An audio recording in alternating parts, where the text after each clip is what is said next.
اللہ تعالیٰ نے فرمایا سورہ رعد میں ان اللہ لا یغیر ما بقوم حتی یغیروا ما بانفسہم، کسی قوم کی حالت اللہ نہیں بدلتا جب تک کہ وہ اپنے اندر اپنے نفس کی حالت کو نہیں بدلیں گے۔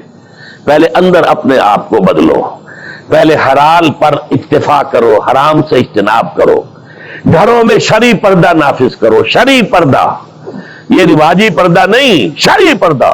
پوچھئے علماء سے کس کس سے پردہ ہے، کس کس کے سامنے عورت آ سکتی ہے بغیر حجاب کے، کون ہے محرم، پوچھئے، اور چیزیں بھی پوچھتے یہ بھی پوچھئے نا ان سے، پھر اس پر عمل کیجئے۔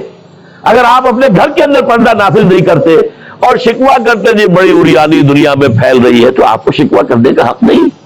عریانی ہے، بے حجابی ہے، بے پردگی ہے، فحاشی ہے، پھیل رہی ہے، کیوں؟ ہم نے خود اپنے گھروں سے پردہ نکال دیا۔ جس کے بعد 2 پیسے آ گئے، سب سے پہلا کام یہ کیا کہ برقع اتار دیا۔